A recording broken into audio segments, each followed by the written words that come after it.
Otep à tous, bien-aimés frères et sœurs. Il y a, comment on appelle ça? Il y a une situation que j'aimerais vous expliquer. Ça paraît bizarre, mais c'est une réalité implacable. Vous savez quoi? Je ne sais pas qui disait ça, Laurent Fabius, je crois qu'il avait dit, les mots ont la puissance des balles. Le narratif que donnent les Occidentaux est celui-là même qui pousse Netanyahou, qui a envoyé pousser Netanyahou dans cette grosse, très grosse erreur d'attaquer l'Iran. Oui, à cause du narratif, la propagande. Vous avez des gens comme les Bernard-Henri Lévy qu'on invite sur des chaînes de télévision pour venir faire la propagande de la guerre, alors que lui-même il ne part pas jamais en guerre. On a besoin de lui là-bas en Israël. Pourquoi il ne part pas là-bas? Ils sont là sur des plateaux de télévision à raconter n'importe quoi, à inciter certains dirigeants à prendre de mauvaises décisions. Et oui, Netanyahou a pris une mauvaise décision.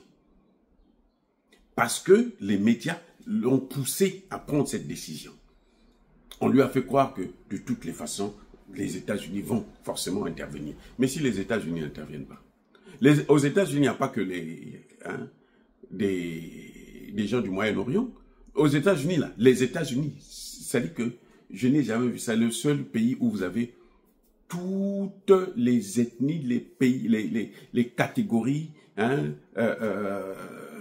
du monde. Oui, aux États-Unis, vous avez des gens qui viennent de l'Amérique latine, de l'Afrique, de l'Asie, d'Israël, de l'Iran. L'Iran que vous voyez là, il y a des Iraniens qui vivent ici, aux États-Unis. Ça dit que c'est pour ça qu'on Trump veut prendre une telle position, c'est compliqué. C'est pas comme en France où on chasse les gens parce que bon, il appartient à telle ethnie, c'est parce qu'il est musulman, parce que non, ici là, vous avez des musulmans, vous avez des chrétiens, vous avez des bouddhistes, vous avez tout le monde. On s'en fout. Nous, c'est ici là, c'est pas ça qui compte pour nous. Mais il y a un certain narratif qu'on a présenté, qu'on a divulgué, qu'on a, comment dirais-je, propagandé, si j'ose dire, qui a poussé Netanyahou à commettre une erreur fatale. Parce qu'il était en train de gagner toutes les guerres.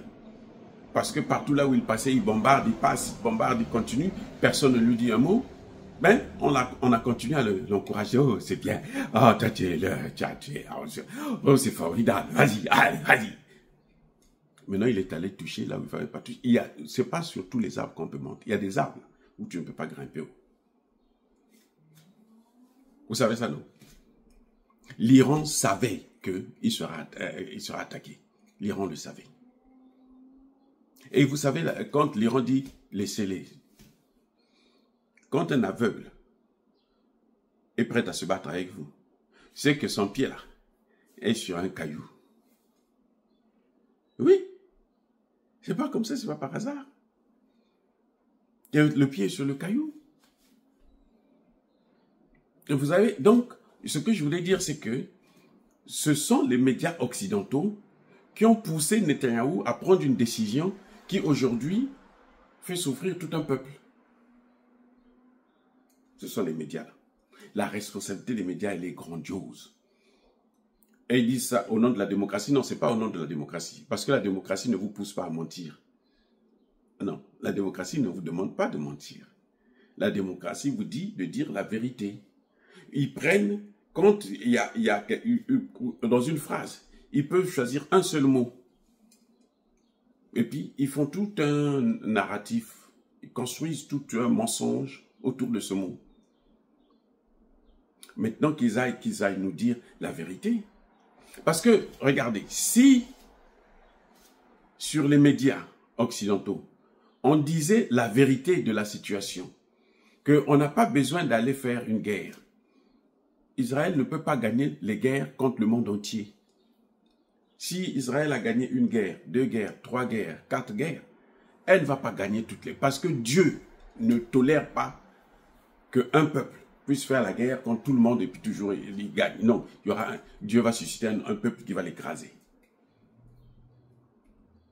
Si on avait dit ça à la population israélienne, vous savez quoi? Eh bien, le peuple israélien aurait dû s'opposer à cette guerre. On le voit ici. Pourquoi Trump hésite? Trump est en train d'hésiter là, pourquoi? Vous croyez que c'est parce qu'il n'aime pas Israël? Non. On sait que c'est lui qui a poussé Israël dedans. Eh oui. On sait. Qu'on le veuille ou non, lui. Après, il a félicité le lendemain. Il a félicité avant de constater que non, mais l'Iran est en train de bombarder. L'Iran est en train de riposter de façon fulgurante.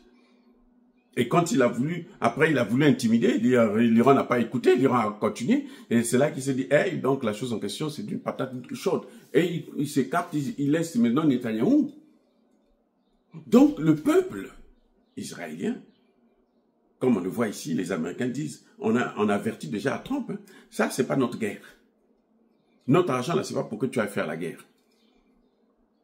Et oui, vous voyez, les Israéliens devraient faire la même chose. Mais, ils ont été amenés en bateau par ces médias. Déjà, les médias locaux, en Israël même, mais aussi les médias occidentaux.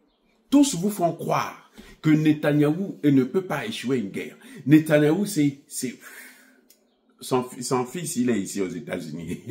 Il n'est pas en train de faire la guerre là-bas. Sa famille est ici aux États-Unis. Vous voyez comment ça se passe? Oui. Le peuple là, les Israéliens, allaient dire à Netanyahou, non. Si tu veux faire la guerre, prends déjà ton fils, là, tu l'amènes sur le terrain. Donc, on a mené un peuple en bateau pour qu'il ne puisse pas contrôler son gouvernement. Et on a amené un gouvernement à prendre une décision aveugle, à l'aveuglette, qui va coûter cher aux contribuables. Et il y aura des conséquences financières très graves. Soyez bénis.